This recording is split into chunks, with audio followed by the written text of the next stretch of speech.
A little bit about my story. I've been living in Ghana for 8 years now. It was not on my retirement list. It was not on my bucket list. It wasn't on any list I had except for Christmas vacation, where I visited my dad every Christmas until he passed away. So, needless to say, I'm at this conference and I'm having an amazing time. The room is filled with about 20,000 women. Matthew West is singing Going Through the Motions, which is one of my favorite songs. And in the middle of all of this headiness, he's singing, I don't want to go through the motions. I don't want to spend one more day without your all-consuming passion inside of me. I don't want to spend my whole life asking, what if I had given everything instead of going through the motions? And in that moment, I said, yes, God, I don't want to go through the motions. I want to go where you want me to go. I want to do what you asked me to do. I'm all in, God. What do you want me to do? And he says, move to Ghana. And I go, Satan, I rebuke you. No, that couldn't possibly be God. That's like so contrary to my thought process, where I want to go and the plans I have for myself. Forget about your plans, the plans I have for myself. But as the song continued, it broke me down and I said, okay, God. He said, if you would just do this, Michelle, this is an Abrahamic call. I'm not even going to tell you what I have waiting for you there. I just want you to obey me and go. Will you trust me?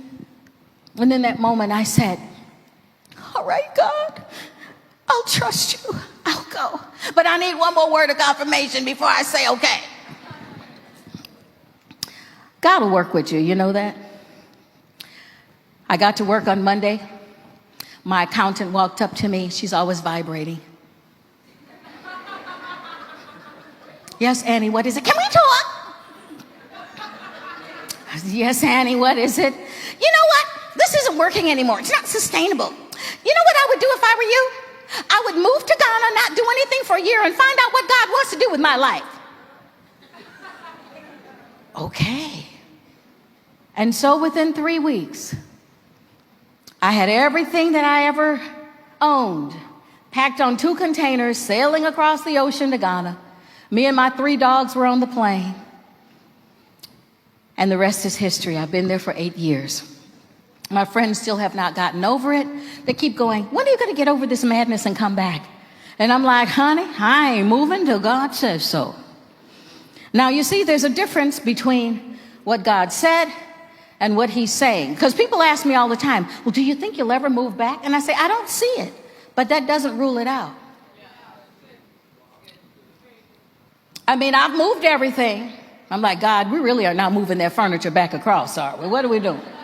Right? But if he says go tomorrow, then I got to go again.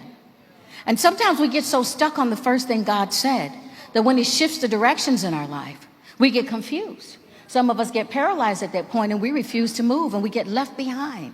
Amen? I believe that happened to Abraham's father. He was supposed to go to Canaan. He never made it. He stopped in the middle, set up shop, and never moved into the fullness of the blessing. So now God revisits Abraham and says, hey, I need you people to move to Canaan, because he had a bigger plan than the Abraham family. Amen?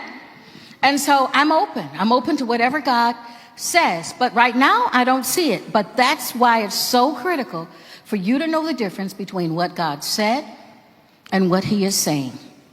What he said is for the overall promise of your life. What he's saying is the daily direction on how to reach that place. Amen? And so sometimes that might take a turn or two that you didn't expect along the journey, but always be present. And that's why we need true intimacy with God. You see, the ability to move past where we are is determined by how sensitive we are to the voice of God. We have to have the ability to recognize what God said versus what he's saying, and to trust him when things look contrary to what he said. Amen? I had many dreams in America that I felt I was kissing goodbye when I moved to Ghana. But guess what? In Ghana, God found a way to make those dreams come true. And I would never have thought that that would be the place where those things would take place. So it's very important to be sensitive to the voice of God and follow his leading at every turn.